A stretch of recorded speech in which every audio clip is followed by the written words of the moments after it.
What's up, everybody? Stocks on the rocks. Thursday night. Man, it has been a minute with the holidays and all that kind of stuff. It's been a little while since we've done it. Stocks on the rocks. Appreciate you guys being here. My name is Corey Lane. I think I know all of y'all, but if I don't, happy to introduce myself. Is this my band? John. That is not my band. That is not. I do. You don't know who my bands are, John? Man, we got to get you up to speed on that, son. No, that was. If you like that music, this is a gentleman by the name of Miles Kennedy. Miles Kennedy. He plays in a number of different bands. He's got his own project. That was his music, his own solo project. He's the singer for Slash and the Conspirators.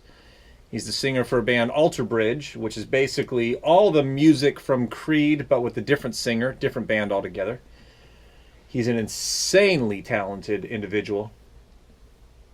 And yeah, so that's who we were listening to there. You want to listen to some Corey Lane music? Yeah, you know him from Alter Bridge. Yeah, you know him from Alter Bridge. You want to listen to some music that I've done? Here's one band. Doesn't have the most recognition, but I'll start with the one that has the least. It's called Big Dismal. Christian rock band out of Tallahassee, Florida. Did some stuff for the Passion of the Christ soundtrack. We've done some our own music that I produce out of my studio right here. Actually, a lot of mixing and mastering and recording done right in my studio for that band, Big Dismal. Check it out. The band that is my primary band that I started is Mercy Drive. Mercy Drive did some WWE World Wrestling Federation stuff. Look at that, 21 million streams on that one. But yeah, we've also started to release some new music this year, and we'll be releasing more. It's all rock and roll, super fun, and I got more music coming. The more you stream it, the more pennies I'll make in royalties. It's literally pennies. But hey, I get to have some fun, so check it out. Big Dismal, Mercy Drive. You know, so all that kind of fun stuff. So, what's up, everybody? So, they are getting rid of the penny. So, I think Spotify is going to have to round down. You know they're not going to round up, Saba. They're not going to round down. They're going to round up. So, but yeah, so that's a little music talk to kick us off this first office hours Stocks on the Rocks happy hour for the week. So, for the new year. So, happy new year, everybody. It's great to see you guys here. We do Stocks on the Rocks every other Thursday, which is basically an open office hours. I come to really just kind of banter with you guys. 8 trading rooms a week we have at TradersArmy right now, and we come pre-planned with what we're going to talk about, trades we're going to talk about, trades we're going to make, market outlooks, things like that. So in a live trading room, we come prepared, or in a class, we come prepared with things to talk about. But office hours and happy hour gives us a chance to wind down the evening, have a little cocktail, which I got going on right here. Talk about whatever you guys want to talk about, right? So I don't come planned with anything. This session can last anywhere from 10 minutes to an hour. We bookmark an hour for this, so we'll go till about 9 p.m. Eastern, 6 p.m. Pacific. And let's talk about whatever you guys want to talk about. And sometimes you guys have a ton of stuff you want to talk about, and we sometimes go over a little bit, and sometimes it's just banter and we just talk. So whatever you guys want to do, let's do it. But I do encourage a couple things. Number one, if you want, use your microphone. Use your camera. You can see me. You don't have to turn your camera on if you don't want to, but you're totally welcome to. This is a community experience, and so we want to make sure that if you, there he is. John, what's up, buddy?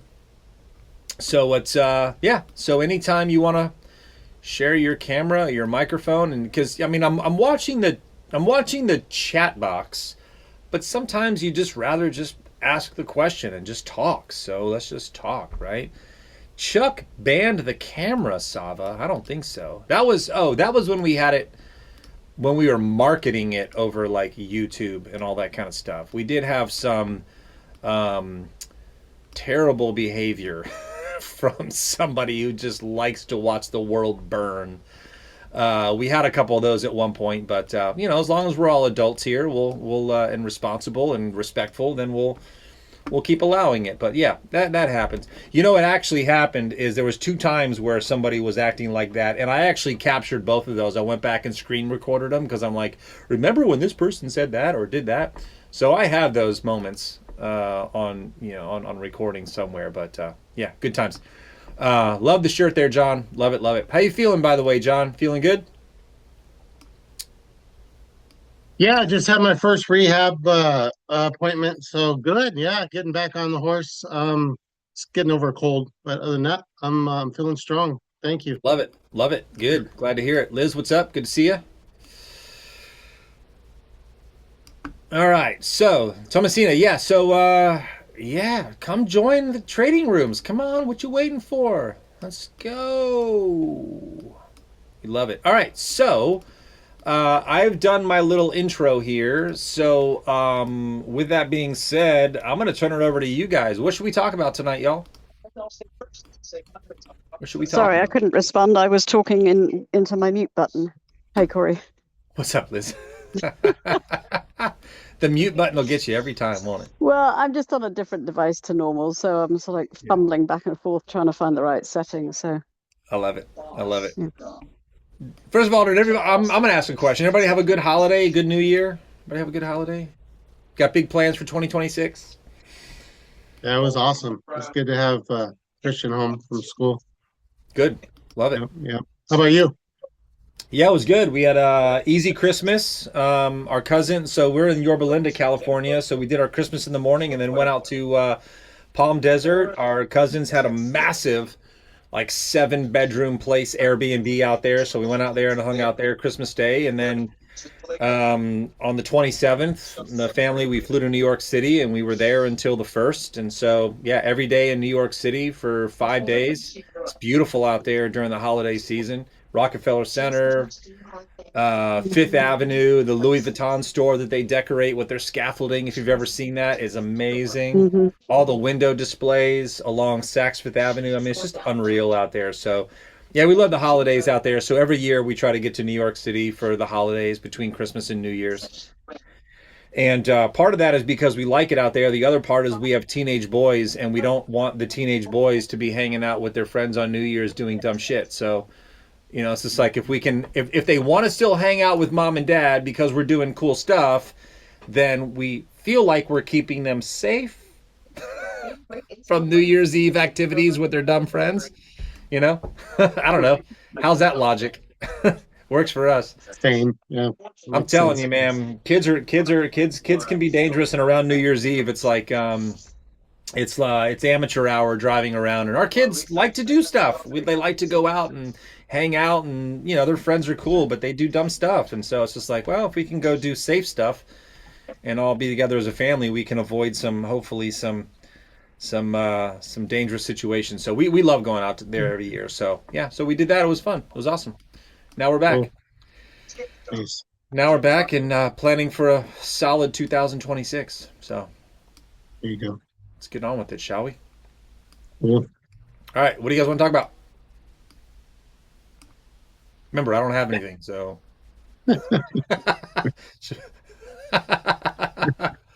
should we just put some music back on? Yeah. I'm telling you. So who do we have here tonight that we haven't seen in a little while? So I do recognize some names in here that I haven't seen before. So welcome to Traders Army office hours.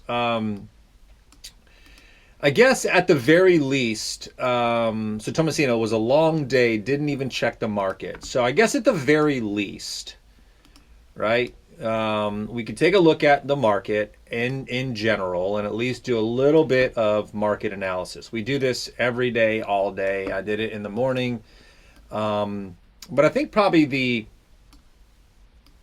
thing to at least kind of talk about the current market environment at the very least, until you guys come up with things you want to talk about, is that the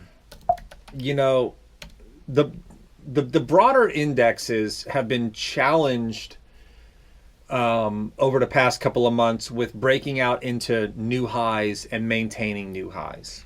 But Chuck Fulkerson and I, who is one of the managing partners here at TradersArmy, and you guys will see it too if you look at the chart, the daily chart on the S&P. It is hard to ignore this ascending triangle that keeps putting a ton of pressure on this area here. And every time we put more pressure on there and sellers try to sell off and buyers step in and sellers try to step off and buyers step in, this is more and more looking like a catalyst for a strong break to the upside. So like positioning wise, while there's been a little bit of uncertainty over the past couple of months, positioning wise, this looks like I'm still pretty strongly bullish. I'm just waiting for some catalyst. Who knows when that is? And Liz, you mentioned all the Supreme Court stuff tomorrow around tariffs and legality around that. So it could be just waiting on a little bit of that. But the market is definitely... Yeah, I think that's due out at 10 Eastern? AM Eastern, allegedly, but I mean, who knows?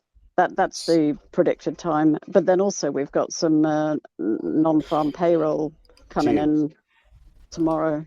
Yeah, we got some massive reports still coming out tomorrow from non-farm employment, unemployment rate, preliminary consumer sentiment, and inflation expectations. And we kind of got mixed economic activity this week, in terms of like better or worse than expected. It's been pretty mixed. It's been more worse than it has been better. But when you get economic reports coming out that are worse than expected and the market still rallies, you can't ignore that. And so I would say, from a positioning standpoint, it's okay to have some negative delta, some bearish positions on, but right now it feels like it doesn't pay to be doom and gloom, things are going to fall apart, right? And I'm okay having some very select negative delta positions on, but this thing feels like it wants to break to the upside so badly.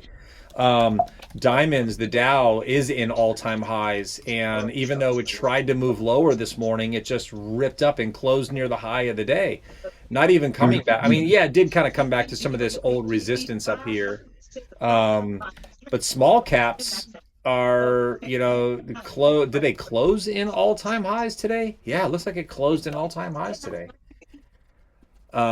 So yeah, what's kind of got me on the fence with some of this is the Nasdaq is still showing a lot of relative weakness, and in terms of risk on versus risk off environment, if you're really in a risk off environment, in a heavy growth related environment, you're going to see the Nasdaq along with the Russell typically outperforming the Dow, but the Dow has been outperforming everyone. So that's got me kind of a little bit sort of on the fence with things in terms of relative strength and just overall bullishness in the market, because the Dow is generally looked at, because of the stocks that are in the Dow Jones, are more safety related, more risk off. So if you look at the last 3-month sector rotation, we are still, so this line down here, staples, healthcare and utilities. Healthcare has been outperforming, the index for a while. But what's weird is utilities are way underperforming. Staples are way underperforming, except for today we had a pretty big day. But the sectors that are outperforming the market that are growth related are financials, discretionary, and even transportation has been strongly outperforming the indexes. So we've kind of got this little bit of uncertainty when you look at sector rotation, when you look at the indexes that are outperforming versus underperforming. It's a little bit sort of I don't really know where the market wants to go, but the charts and the fact that they're all these ascending triangles point to a break to the upside. Um, Seems still overall bullish overall, so still maintaining that. Sold some puts this morning, sold some put spreads, did not enter into any negative delta positions this morning, but watching a few from the live trading room. 10 So a.m. I Eastern think, tomorrow. yeah, Go ahead. I think there's a lot of sector rotation going on, like out of the big tech names. Because if what is it, the Mag 7, some crazy percent of the Nasdaq, like what, 45% of the Nasdaq and 20 odd percent of the S&P or something like that. And if you look at the Nasdaq, that to me looks the weakest of all three or all four of the indices right now. 100% it's the But the weakest, fact right? that the S&P is heavily controlled by the Mag 7 and it's sitting just below all-time highs tells me that it's the non-Mag 7 that's holding that up or Right, helping to keep it buoyant. right.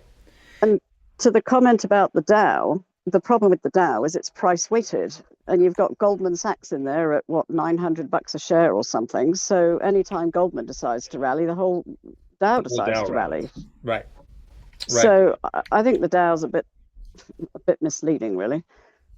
It is. It is. Especially when you look at utilities being so far underperforming, and there's a lot of utilities inside the Dow, of course.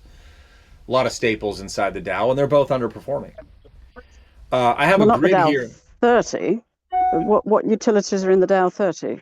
Are there well, I'm sorry. I'm thinking utilities as a whole as a safety play, and Oh, I usually see. thinking Okay. Dow Jones is more of a safety play than anything. But But it's price weighted. It's the only one that's price weighted, isn't it? I think it is The the other only one index, that's priced. yes, and then you get a large move in one of the larger priced stocks. Right. And then that'll And then impact the entire thing. exactly. And to your point, Goldman, along with financials in general, have been pretty strong. But Goldman's Right. been pretty strong too. Well, and then Um, talking of, we've got earnings next week anyway for well, yeah, kicking off next week, the banks. yeah, that's gonna kick off pretty quick. But yeah, I have a chart, a grid here that shows all the Mag 7. So I got the Qs up. Of course, we can put SPX in there just the same. Mags is an ETF of the Mag 7. But like the strongest of the Mag 7 are Google and Amazon, and Google's the only one that's approaching, that's right at all-time highs. Amazon is sitting below some supply. Everything else is, I mean, we're talking Meta is currently, we're talking what, 20% off its all-time highs. Tesla also, probably 15% off its all-time highs. I mean, none of these are near their all-time highs. Apple is potentially one of the worst, isn't it? Apple, not really. Actually, Meta's the worst. Microsoft, it looks like Meta's the worst at 19% off its all-time highs. Yeah, none of these are propping up. None of these are helping, except for maybe Google and maybe a little bit of Amazon. So yeah, I don't have a ton of faith in tech right now as a whole. And if I'm looking to be negative delta on anything, tech's probably the better place to consider at this point, considering how bearish it's been just in general. If we're talking about being long relative strength and short relative weakness,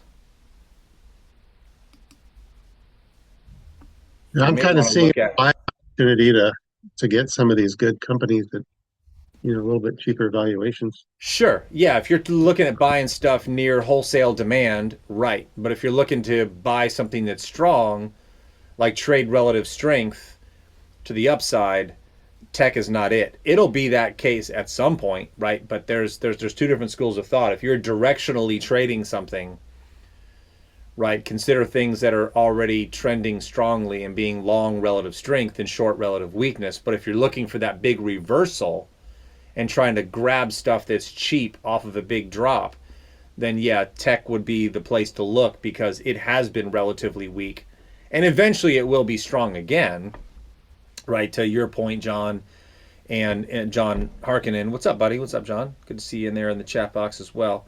So I'm not opposed to picking up some positions, but like Apple, for instance, is on my short list of things to consider picking up some positive delta on, but only after a pullback to say maybe 250. Right? We got this, or maybe even 240, right? It means some good puts to sell down there at those levels. Earnings are coming up, so I'm going to stay away from it until earnings. But yeah, some of these have some pretty great demand areas down below, some good support levels that could very easily hold price. And so these are a little bit speculative in a case that you're trying to look for the big reversal. So you're saying, here's a stock that's been beat to hell. Let me go ahead and buy it because I think it's going to go up. And I love doing that, especially when we're talking about selling puts on stocks that we are considering owning. Sava says, I thought the S&P was most 39 to 40% now. With almost 39 to 40% what, Sava?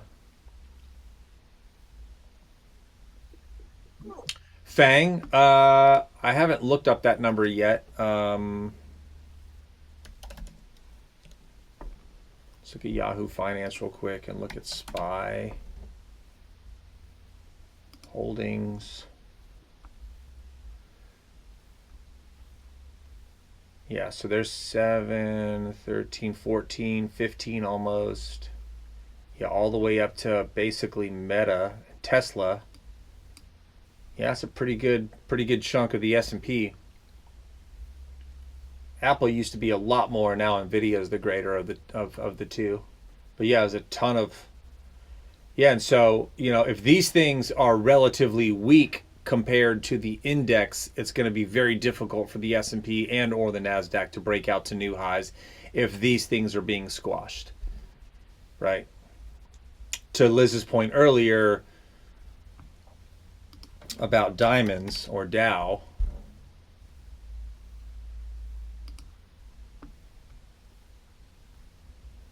Goldman is 11% of the index, right? So Goldman has a good day, the Dow's going to have a good day. Goldman has a bad day, the Dow's going to have a bad day most likely. I don't think there was a in the Qs. Yeah, nothing.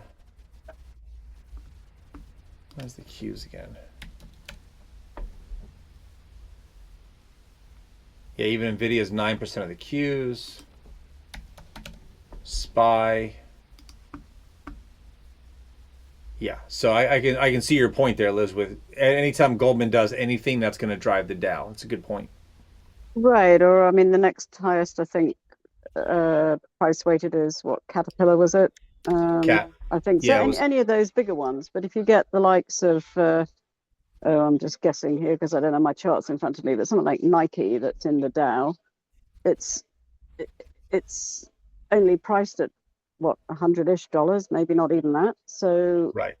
It can go gangbusters and nothing will really happen to the overall index. Nothing will happen. Yeah, Goldman Sachs and Caterpillar carry the highest. Microsoft is in there. Right. But by far, but there's a big leap from, say, Microsoft to Goldman Sachs. It's double. Right. So a lot of sensitivity. It's price weighted. Yeah. Right. Yeah, and it's price weighted too. So yeah. Well, that's my point. It is price weighted. The other indices are all market cap weighted. Yeah, and Goldman Sachs is what, a $900. Jesus. Yeah. $934 stock. Earnings are next week, so yeah.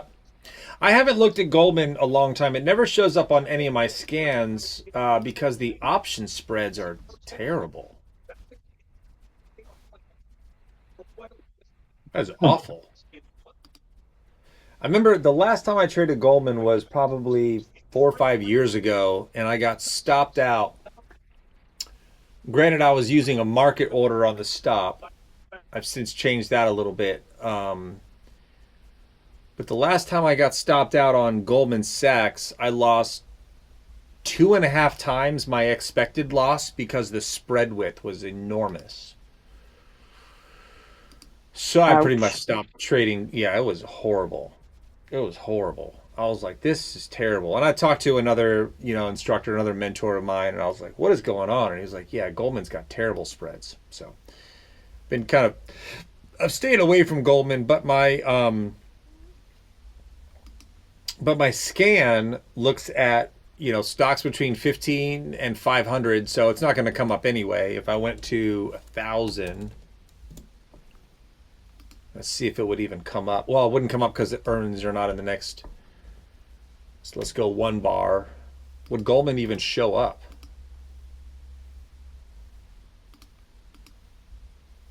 Because I have it to not show, but earnings are coming up next week, so it wouldn't show up anyway right now. Yeah, Goldman doesn't even show up. And I'm looking for, even if I do 20,000 contracts open interest. I experiment with open interest just because spreads on options have been insanely wide on a lot of stuff these days. Yeah, Goldman doesn't even show up. Right, so I never even look at Goldman because the spreads are so wide. Probably something worth looking at from just a index standpoint, from a bullish bearish, but I don't remember the last time I traded Goldman and felt good about it. Spreads are enormous. Anybody in here trade Goldman? At a $4 wide spread, I'd say probably not. Look at that. $2. Crazy. All right. What else we got? Did I miss anything? I don't think so. You guys are kind of quiet tonight, except for just kind of bantering, which is cool. I love banter. I love chatting.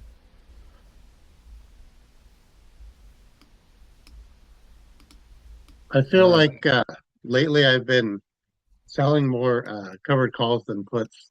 I've been a little more selective because I know how hard it can be getting rid of some of these things. And if I don't want to keep them, I feel like I'm getting more picky on these things.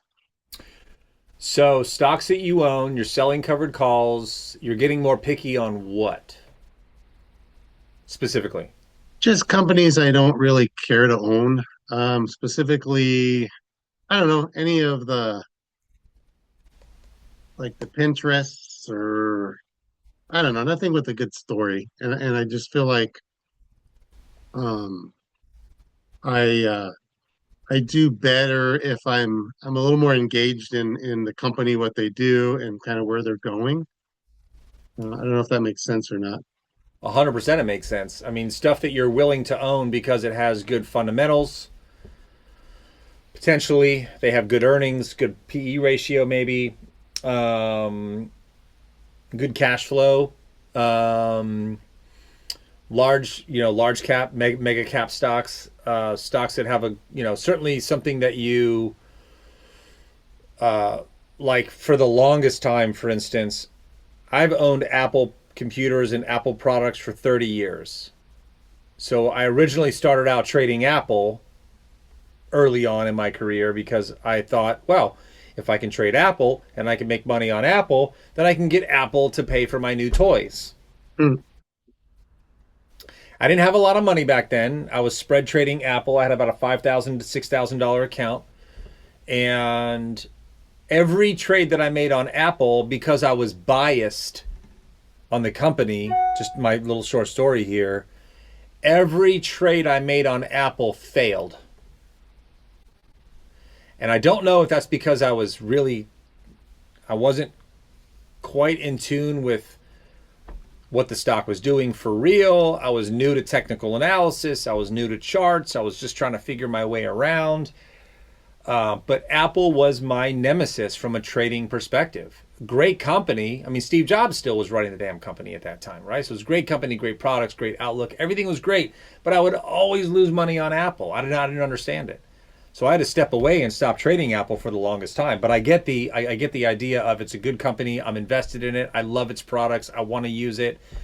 Like Tesla. I always go to Tesla. I own a Tesla. I love the Tesla, things like that. It goes up and down just like anything else. But I do agree. And ever since I think February, March, April of this year, because in the hedge fund, much like a lot of people, we had a rough couple of months, and we're selling puts on things that we are perfectly willing to own, but we're selling puts on things that we would never want to own just because the premium was so good and so juicy, right? And that works really well in good times. It works horribly when you have a situation like that. So ever since then, we've, just personally speaking, I have leaned more into that idea, John. Like, if I'm going to sell puts on something, I expect to take delivery, and I'm okay taking delivery, which means I've not sold puts on an AMC. I've not sold puts on a Lucid. I've not sold puts on things that are like, this company doesn't even make money. No. How's it They're even great, around? You know what I mean? but they can't scale like a Tesla can, and I don't know that any other company is going to grow as fast. I mean, I was looking it up because I knew there was some stat about their compound annual growth rate is the highest over the last 10 years of any company. And Yeah, it's so crazy. stories like that, and then just things that like they've got such a huge diverse product line of different things that they're coming together with, Sure. and the same. I just got my Model Y, and it's How do unbelievable. you, I don't drive anymore. It just drives me around. It's great. you got full driving? You got full self-driving? Yeah, I got a referral through my friend, and so they give you like I think originally they give you 1 month free, and then they get tacked on a couple of months for the referral, and then Sure. I'm gonna pay for it though. It's the stats on that too is it's 7 times safer than you driving yourself statistically. A model of Tesla on full self driving 7 times less likely to get in an accident. Yeah. It's yeah, and as we get older, that's a thing to think about. Like, and I think it's good because it can prolong your independence, maybe. I think Um, so. as well. Yeah, I don't pay for self-driving on our Tesla, and I have the Y. I've had 4 month trials of it, and I like it. Still freaks me out a little bit. Freaks my wife out more than it does me, but she gets kind of weird about it sometimes. But where I really see that going is if my Tesla is sitting in my driveway, and I put my Tesla on Temu or on on Uber or Lyft, and I say, "Hey, my Tesla is available," and it's self-driving. I can rent it out. I can let it be a taxi for somebody. Take someone to the airport. It leaves my driveway. I'm in here, on these sessions. It leaves my driveway. It goes pick somebody up, takes them to the airport, and drives back. And I make money with the Tesla. And I think especially when we get more than 50% of the cars on the road are autonomous, I think that everything will be significantly safer. And I would be much more, I would be much less anxious over a self-driving vehicle. I mean, in Los Angeles, in this whole area, we've got the Waymoos, Tesla's doing the self-driving things. I mean, it's everywhere. It's happening. It's going to happen. And I see there being a revenue generating aspect of self-driving vehicles for people who own those vehicles who are autonomous. It's huge, huge, and Yeah. safe and safer. Yep. Yeah, I You think know, that's what I'll do once I'm getting ready for my next model in a few years. Then, boom, I do robotaxi or whatever with it at that point, and yeah, I yeah, love have it. it generate some money for me. But, man, Why it's not? great. Why Yeah. not? Especially for folks like myself. I don't know. I mean, I'm still in my pajamas from this morning. Like I mean, this is probably TMI, but like I don't get out of sweatpants because I don't leave the house. Yeah, the Tesla sits in the driveway for 90% of the day. Let it generate some revenue. You know what I mean? It's not at that point yet, but let it generate some revenue. I think my wife still takes it a little bit here and there to pick up my youngest from school and things like that. But I mean, if I felt confident that it was gonna be safe out there, and I don't know how insurance is gonna like it. I don't know how that's gonna work, but nonetheless, maybe insurance prices get better because they're self-driving and they're autonomous and it's safer than a human interaction, right? Because a lot of times insurance companies will base the premiums off of the human and their record. So if the autonomous version of that vehicle it has a better record than the human version, then insurance prices may get a little bit better. Who knows? Who knows? But yeah, I also, just going back to the conversation, I really do like the idea, and I'm much more selective in when I'm selling cash secured puts or naked puts. I'm much more selective about would I actually want to own this stock if it got put to me, and the answer always has to be yes at this point. And not only yes, what I'm actually starting to do is I'm taking a position size that says if I get put the shares, I can actually afford to sell puts at an even lower price to dollar cost average into more shares at a lower price. And I did that on IBIT today, where I'm long at 55. Price is at what, 50? Where's IBIT today? 51-ish. My cost basis from selling puts and calls is at about 52, so I'm right at about break even now. But I sold some 45s this afternoon, actually this morning, but this afternoon as well in the fund, because if I can get some at 45, even if I don't get it at 45, but if I do get it at 45, now my cost basis is at 50. So I'm actually scaling into positions at a smaller rate up front so that I can prepare for, if I get more shares, I can actually lower the cost basis by continuing to sell puts without increasing risk dramatically, because I am interested and I'm okay owning all of these positions. But they have to be fundamentally sound. I'd say probably 99%, if not 100% of the positions, I'm actually fine owning without hesitation, because there's been some situations where I'm like, okay, I'm still in these stocks and I don't really want to own them, but I'm in them and I'm not going to give up on them, at this point, but they're not going anywhere, so I'd rather be in positions that have a higher tendency of going, up versus staying stable or going down even further. So yeah, I've gotten much more selective after the first and second quarter of this year about what I'm actually selling naked and cash secured puts on.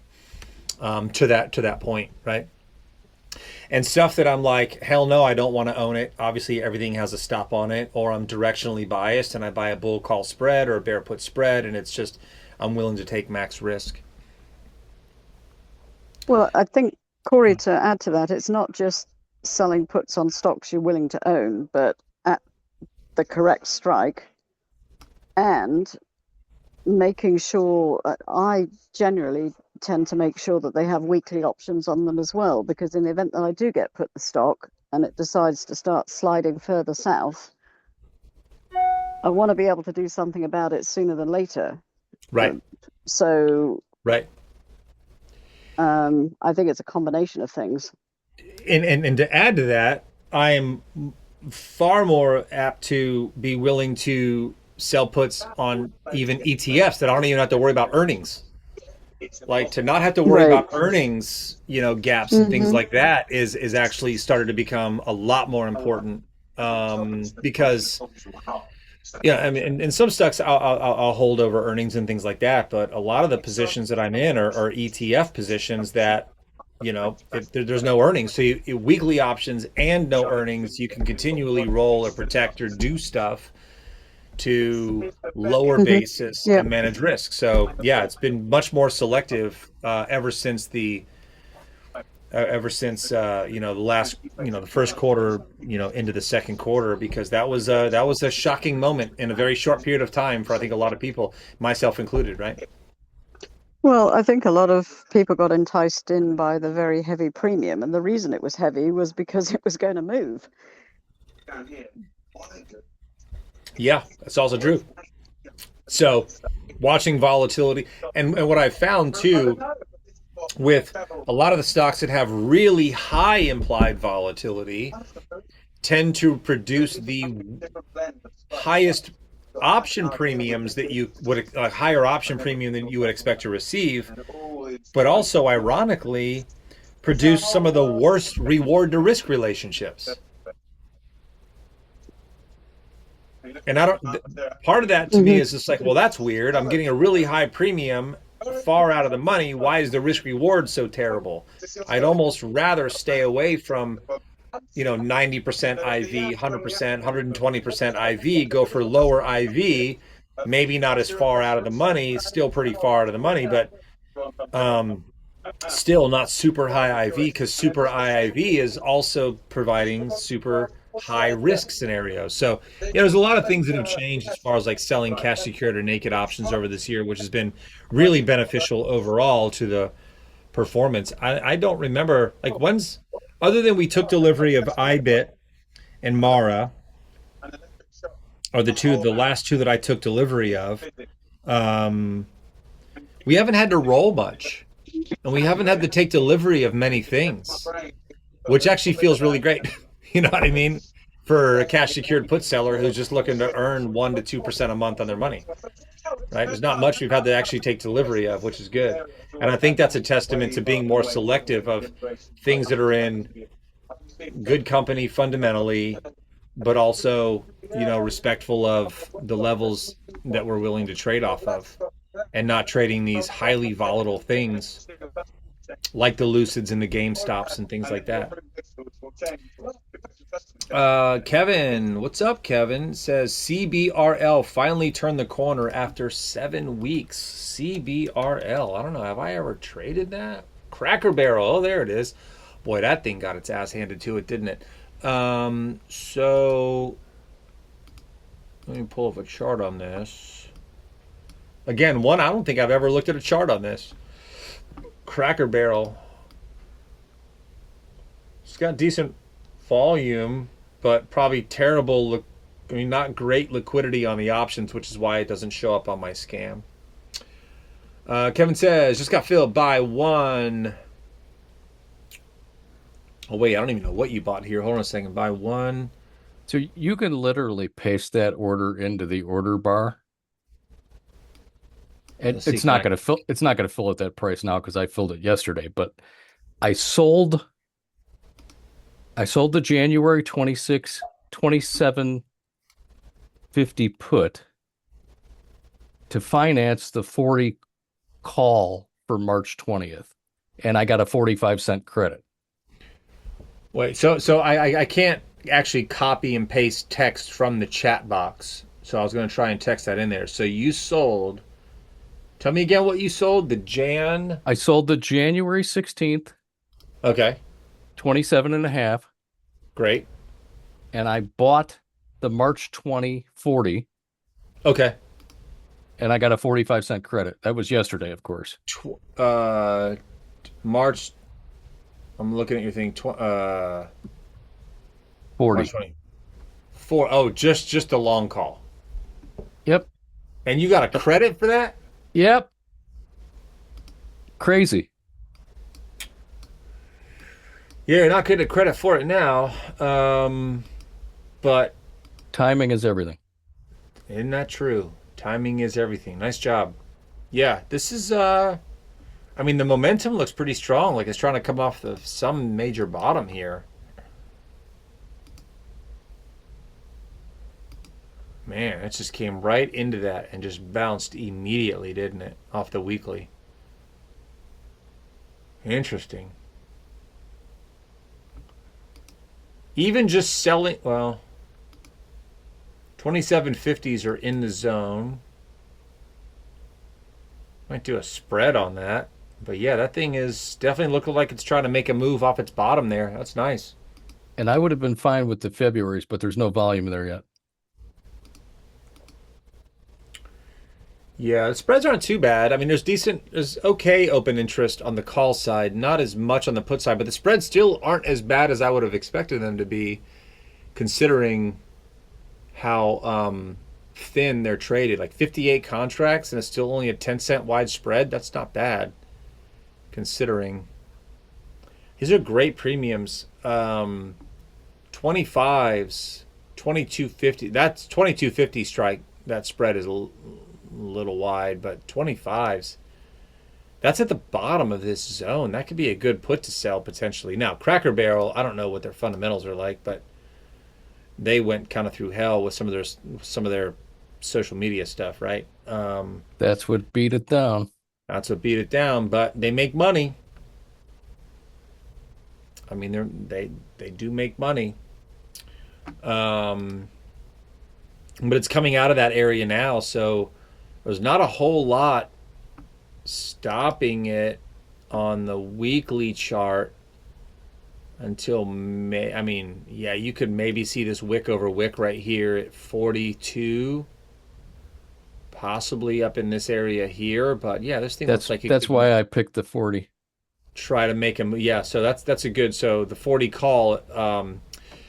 I'm curious. So, like, one thing that I would consider when doing, because what you did was sort of a diagonalized bullish synthetic long position, right? So you're short a shorter term one and you're long a longer term one, which diagonalizes and different strikes. So that diagonalizes it. But I would be curious what it would have looked like to do the short 2750s, long the 3750 by 40. And here's why I say that, because the 40s, because if you're in a spread, it'll be cheaper, so you would get a bigger credit up front, number one.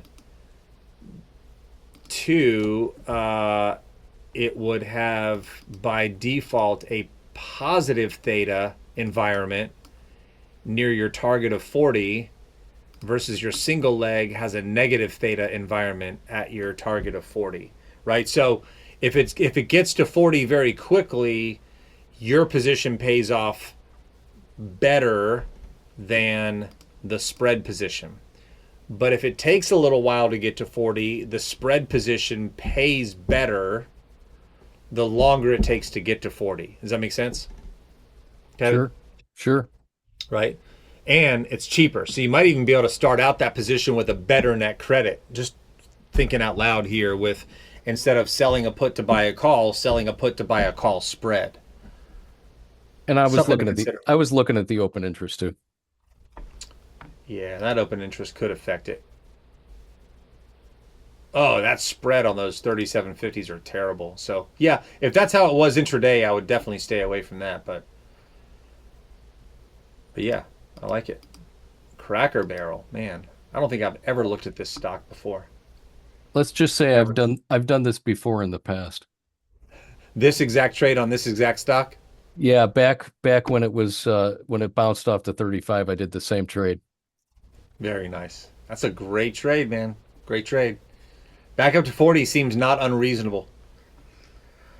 I'm gonna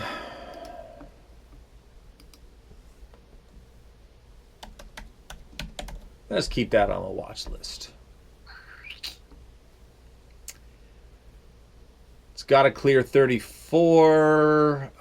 Look back, pivot low. You mean this area right here, Liz, where we had a swing low. It's got to clear that old support.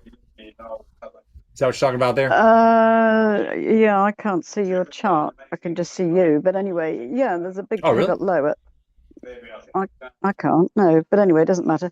There's a big pivot low at 35 from, when was this? April March, of last year. March, yeah, April. March, April time. There's going to be something in the daily. There's going to be something sitting right there at the point that price breakdown to that. Yeah, with enough momentum, it could eventually get above that. It's good to see that he's got out till March on it, but that was the one thing that I was looking at, was we had a pivot low in September of 24, almost equal pivot low in April of 25, so that old that old support acting as resistance going forward is a real thing, right? It's a real thing. It'll stall there, but I also think stall. until you've got a close above 30, which was the last high before the overall low, it's got to come back down to about 26 probably. Yeah, right so now. I think it'll just take a bit of time just to work its way out, but I mean, it certainly looks like it's moving. And putting in a reversal. I tell you, momentum here seems pretty strong, which is good. I like it. Which is why I put it on my watch list. Appreciate that, Kev.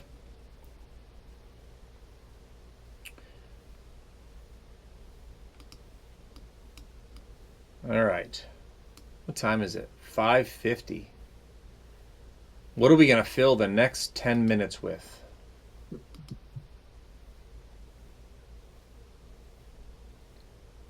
What are your thoughts on using tools? I just feel like I could be a little more active on certain things that I want to hold on to, but I can take little chunks and maybe trade and kind of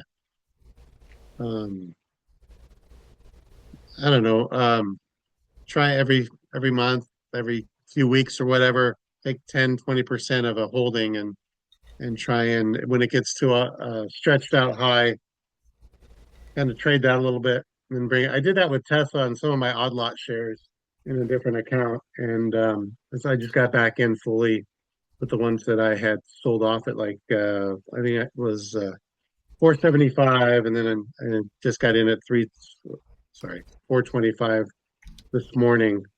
Um, so yeah, puts a little extra cash in the account, and I'm back to the original position size. But So, what was the question? Like, are you so like? my yeah, like how do you know? Like, what are some of your tools is it Bollinger Bands or what is it to know that you're a couple deviations away from the norm, so this thing's stretched out and you have a good probability of it pulling back again, and vice Yeah, I mean, versa. yeah, I mean, Bollinger Bands are on a bad one because of the range that the market is expected to move within. Something that I think I mentioned it before, not ready to totally teach on it yet, but something that I've been exploring over the past couple of months and trying to get to know better is how dealer exposure. So, John, you were at the summit in Anaheim. Hmm. Liz, you were at the summit in Anaheim. And something that I've been trying to really hone in on over the last few months has been Lex Luthinghausen from TradeSarmy is big on gamma exposure, dealer exposure, and the legalities, right? How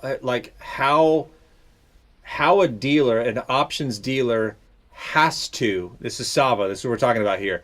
How dealers have to act at certain price points relative to their gamma and delta exposure from taking the other side of all of our trades. So I paid for a subscription. I'll share it with you. Again, I'm not ready to teach on it. I don't fully. I mean, I understand it, but I don't feel like I'm qualified fully to teach on it. But one of the things that I've been kind of diving deeper into is, and I subscribe to, it's Geeks of Finance Gamma Exposure Dashboard, right? So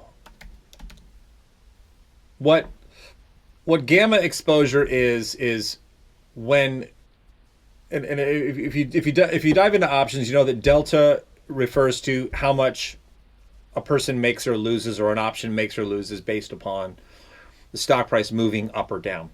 But gamma at its highest, at its peak level, is the highest on an at the money option. And so if a dealer is really long or really short any particular series of options, and there's a massive amount of open interest at a particular strike, the dealer is taking a lot of risk that if the stock gets to that strike, their gamma exposure is insanely high, which if price were to move beyond that level would create a delta situation that would very negatively affect that dealer's position.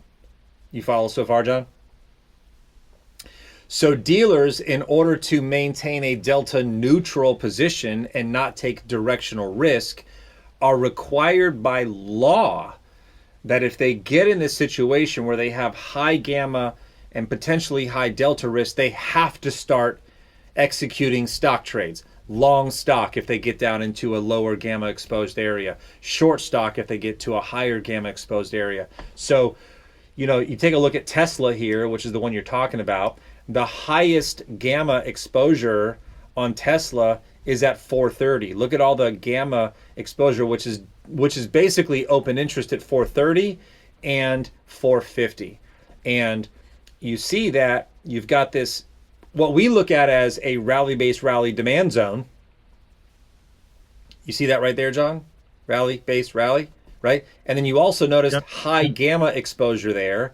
It does not surprise me that price not only made it down to this 430 area, but bounced sharply, because this is where dealers are highly exposed, in that if price were to drop below that, they would have to aggressively start managing risk at that level.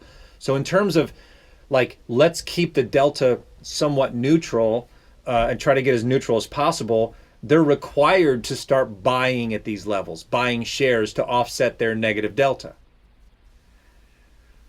And so what I'm finding, and I'm not super ready to start teaching on this, but what I'm finding is that to identify areas where there's large dealer exposure at these high gamma concentrations, is that, and I'm actually using this in the background when I'm selling put options on stocks to know if I'm selling puts on stocks, I want to know there's dealer exposure there that would ideally influence dealers to start buying at these levels to push prices away from our short puts. Do you know what I mean? Mm-hmm. Right? So Yeah. So I'm using this quite a bit to establish strike selections. And so I think what you're talking about is, like, if you're trading inside of these levels, like 450 to 430 seems like a range that Tesla should stay between for now. So to have a price target on Tesla of, 490, 480, barring no earnings, seems like an outrageous expectation. But not so outrageous that 430 to 425 should hold if we're selling puts on those levels. Do you know what I mean?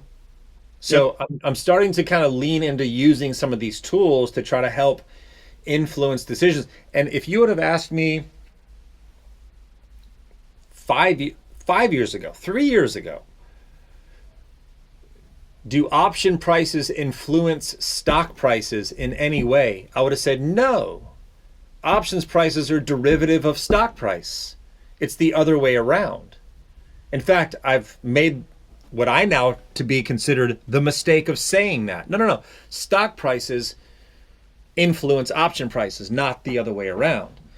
Now, over the last few years, and specifically over the last 6 months, 3 to 6 months, almost a year now that I've been studying this, I'm like, I actually don't know that that's true anymore. I actually think that option open interest, and not options prices, but options as a function of open interest, and dealer exposure, more often than not probably influence stock prices, because option dealers are using stock to hedge their option positions.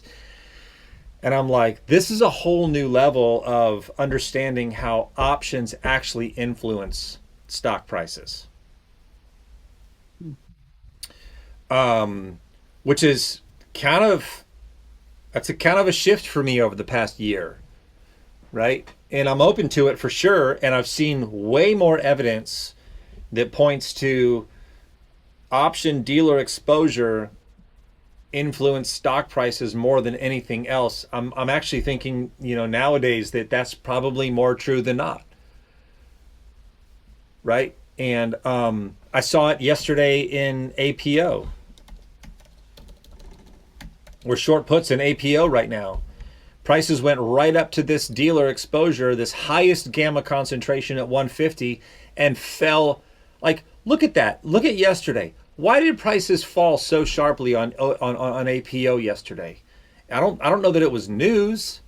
I didn't look too deeply into it, but the fact that it came right up into this area and sharply moved down was like, well, there was a dealer cluster up there. The largest dealer cluster on the board is up there. That's the largest cluster of gamma exposure right there, right? So, like, it's really interesting to watch how price moves up into these clusters or down into these clusters and then reacts. And what's also really interesting and especially encouraging is when you see, for instance, a put that you're considering selling because you think that price is going to hold, or you'd be willing to own the shares at that price, and a dealer cluster correlates with that price. I don't know the answer to this, but let's look at SLV, right? So I sold some, or even GDX, right? So SLV's got a huge cluster at 70. Right now, you've got a dealer cluster at 62.50. We're at the 57.50 from short puts this morning. So if the dealer cluster at 60 holds, which is not huge compared to the 70 strike, but if the dealer cluster holds, then that should keep prices away from our 57.50 strike. So as a put seller, if you just want to collect premium, I want to sell puts below dealer clusters. You know what I mean? If you want to keep the stock, I want to sell calls above dealer clusters, right? GDX was another example. GDX, right? We're at the what strike are we at on GDX? 57.50. I'm sorry, 77.78 is our strike that we sold puts on this morning. Look, 81 is the highest gamma concentration below current price, right? And we're down here. So if that gamma concentration means anything and price gets down to this dealer cluster and holds, and dealers have to start buying the shares to keep prices from falling further and expose them to high negative delta exposure, they have to start buying at this level, which means price should start to bounce around this 81 strike level, which means that our 77.50 strike is safe from, theoretically safe from that. You know what I mean? So I've been leaning into this tool a little bit to help with that. Again, not totally ready to teach on it yet because there's certain things I'm like, well, does that make sense? Does that make sense? Why does that make sense? And so I'm just like picking it apart. I'm being a nerd about it, right? And I don't like teaching on anything that I'm not fully like prepared to teach on, but it is interesting to watch how prices tend to move between dealer clusters. I mean, look, GDX had these dealer clusters at 90 and 92, and look where prices stopped. You know what I mean? They just stopped dead in their tracks. You know what I mean? So, you know, we could collaborate to Salva's point. Why not just have a separate session on this just once a month? We could certainly collaborate on these type of things and call it a development session, right? A dev session. I'm all about that, right? Sava, I think you've been looking into things like this. Harkonnen, I think you've looked into something on this with like spot gamma. Spot gamma is a little bit harder to understand.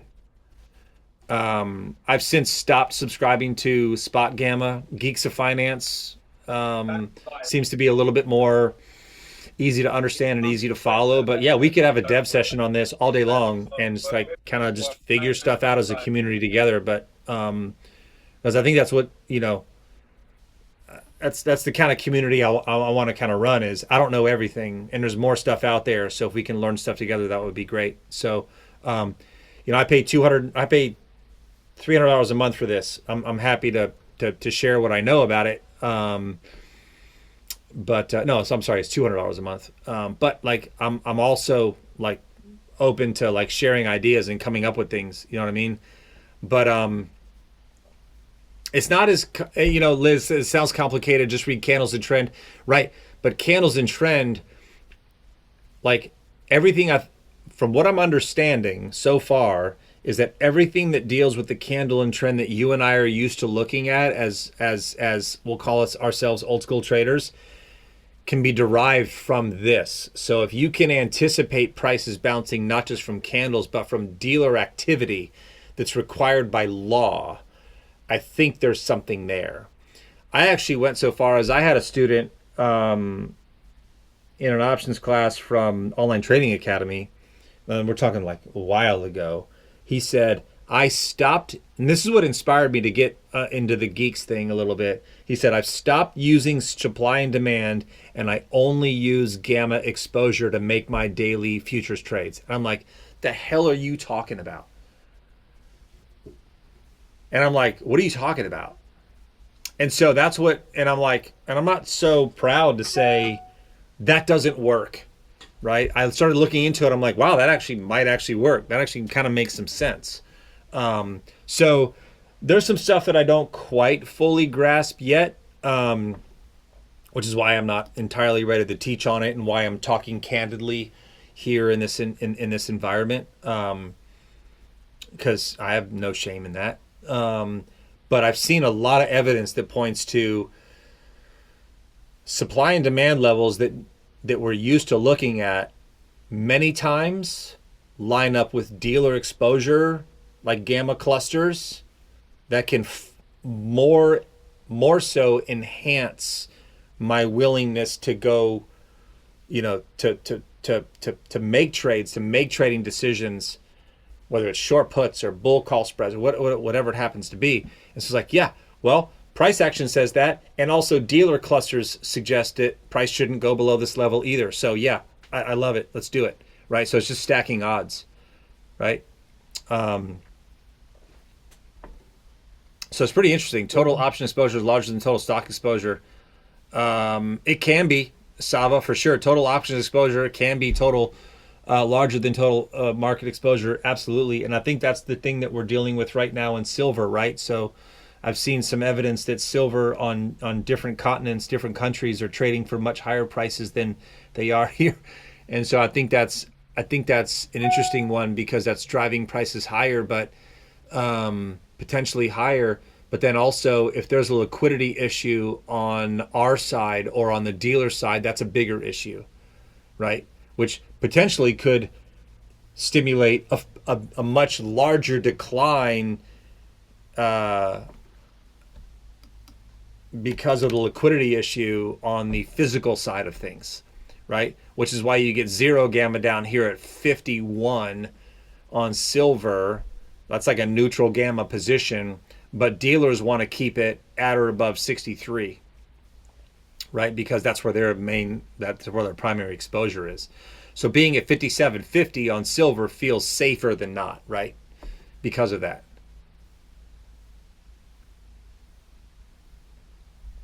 Yeah, confluence to your edge. Yes, I mean, we're all about stacking edge, right? That's it. That's all this is like edge stacking. I should probably buy that domain, edgestackers.com, just in case, right? Edge stacking. But let's see. So Sava, I know you've studied some of this stuff too. We talked a little bit about this, John Harkin, and we talked a little bit about this too on the side. But let me make sure that I've got. Couldn't option flow affect market maker positioning, which thus would affect authorized part ETF creation redemption process?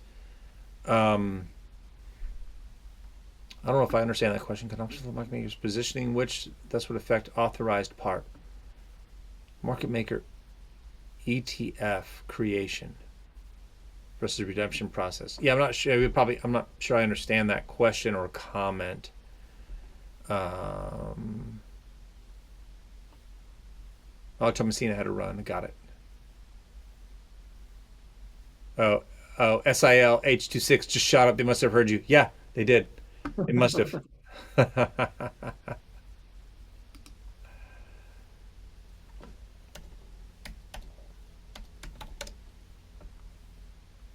Where's SIL? Is that a thing?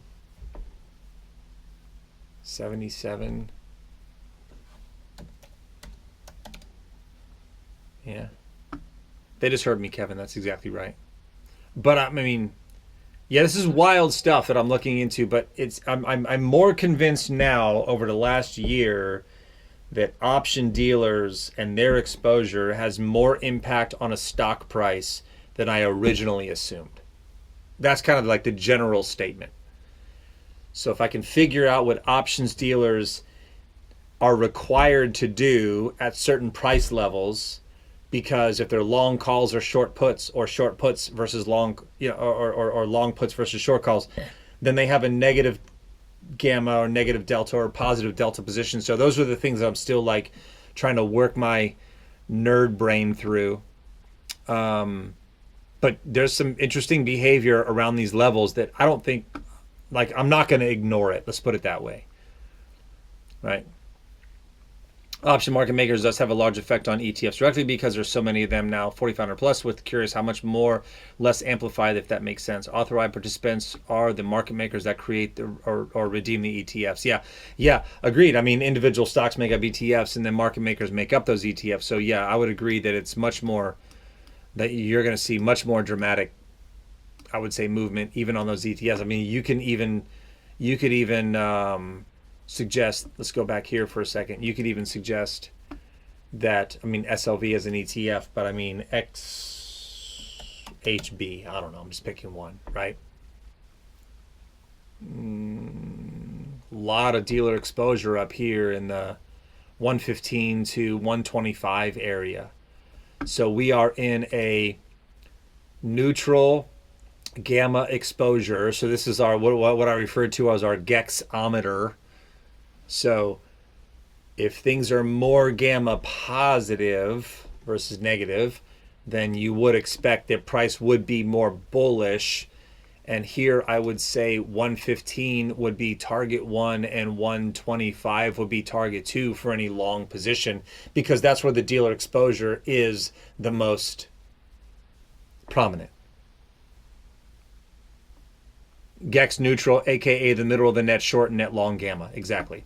And you can actually separate your negative gamma from positive gamma on this chart as well. Like, so negative gamma versus positive gamma and how that might influence price. So these are like the little things that, you know, we can probably just brainstorm on too. And it's like your findings, my findings, like this is like a development session. Like, how are we making good use of this stuff? And we just provide the space to have this conversation. But this is the stuff that it's much deeper than I've ever been on this kind of stuff. And Lex turned me on to it. And John, who's a partner in the fund, and myself, we're just super nerds. So we love diving into this stuff. And I think I'm more leaning into the idea that this gamma exposure from options dealers influences stock price movement more than I originally ever thought, which I think is an important conversation to bring to the table, right? And even though it's not a part of the conversation in our daily trading rooms, know that I'm using it in the background to help support trades that we're making from what my current understanding is. And the more we understand these things, I think the better we're going to get at these things, right? But if you want to go down a rabbit hole, this is $99 to $199 a month at Geeks of Finance. Spot Gamma was like $300 a month, and it was a more complicated platform, in my opinion, to understand, and they had no training around it whatsoever. It's like a real shit situation. I'm like, I'm not paying for this. You can't even tell me how to use it. You have no training on your platform at all. So I started leaning into this a little bit more. Now, does any of this have anything to do with the option spreads that have just been getting so wide recently? It's a good question.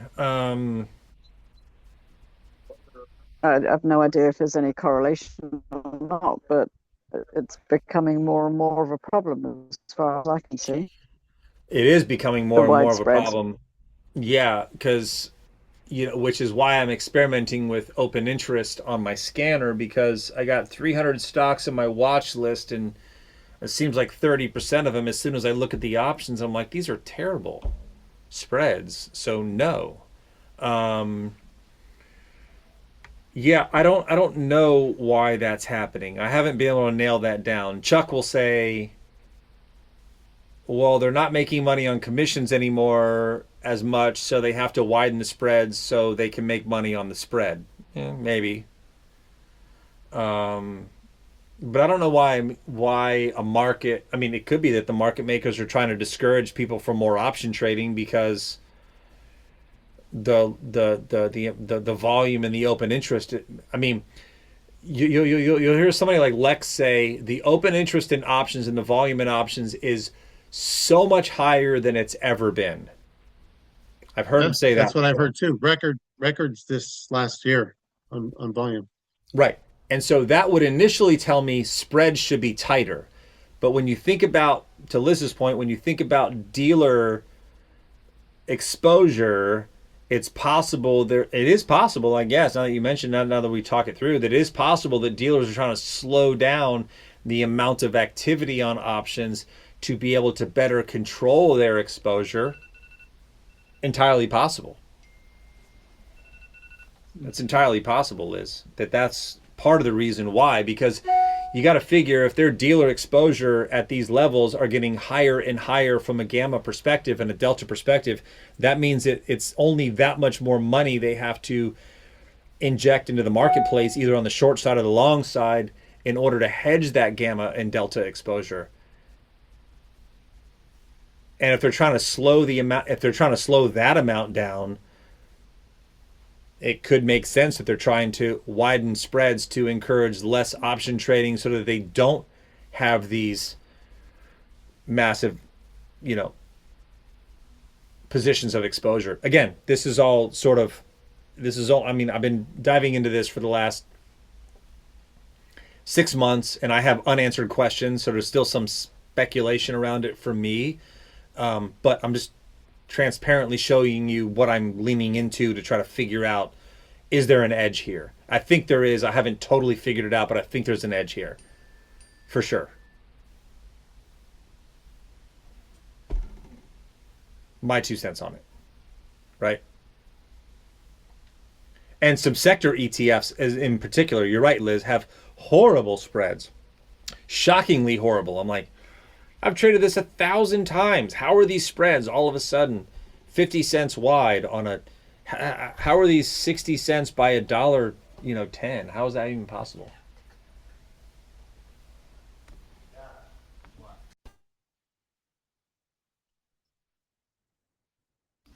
No, my kids just came in and said, "Hey, we're going to eat. Text me your order." Okay. They're not waiting. They're not waiting for me. We're 20 minutes over and they're like, "You're going to keep talking, so just text me your order. I'll go get it." But man, I mean, in the spirit of, I love these conversations. I love these conversations because they're exploratory. And to me, I have loved these conversations more than you can appreciate, probably because so many people come to the trading rooms and into Traders Army in general. It's like, oh, you have the answers, Corey, Chuck, Herman. You guys have the answers. Just tell me. But there's certain things that I don't know the answers to, and there's still some mysteries out there, and there's still things out there that could really benefit all of us that we're still always constantly learning on. So you have no idea how much I love these conversations because they are exploratory, and they are, I think they have merit, and there's valid conversations that need to happen around these areas. So, like, I think we're always trying to get better. I'm trying to get better for me, which means I'm trying to get better for you guys. But if we want to explore these kinds of things together, I'm certainly open to these development conversations as well to, Sava's point, So it's cool stuff. I love it. I mean, Very cool. there's certainly more stuff out there than we even probably know, right? Lex seemed pretty committed to the idea. So I'm like, every speech I've ever heard from Lex goes into this conversation between Gamma, Vanna, Charm, all these things, and I'm like, what is he talking about? So there's something here. I know it, and we're gonna crack the code. It's gonna be great. And Thanks, Corey. I appreciate your help. True. I appreciate the conversation too, and I think one thing that can be kind of maybe a testament to that, maybe, I don't know, is that if we look at because I've been using this in the context of selling puts and making sure we're selling puts at ideally good levels to where they're not going to get hit, or we'd be willing to own, all those kinds of things. I think if you were to look at the 2025, let's go to the pro member community lobby for a second.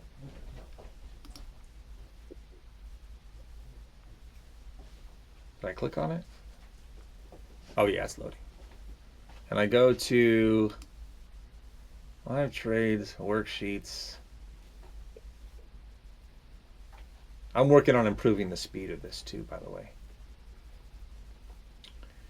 2025 model portfolio. Like, I think part of a testament to this is, like, this column here, F and G in our model portfolio, is roll from, roll to.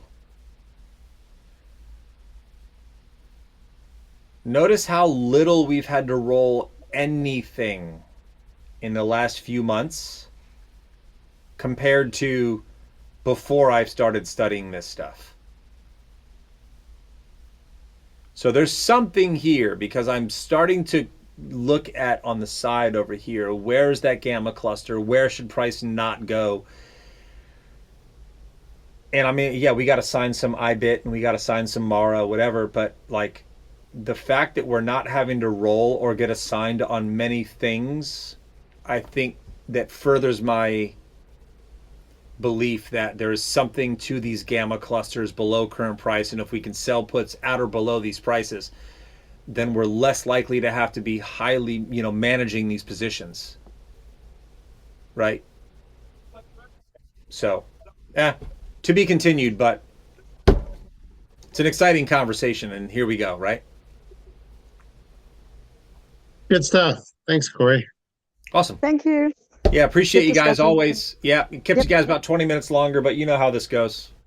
We can't stop talking about cool stuff sometimes. So appreciate you guys. Thanks, We Corey. will be around. You guys ever interested in joining Traders Army? I know a lot of you guys are already Traders Army members, but shameless plug here, super quick, while I have you, TradersArmy.com. If you use the promo code, I'll put it in the chat box. I'll put it right up here. Trader 60. Trader. That's not how you spell trader. Trader 60. That'll get you 60% off your first month of TradersArmy.com. So 60% off. Check us out. Come hang out. Mark Westerland. There you go. If you're not a member, get in. I'm telling you.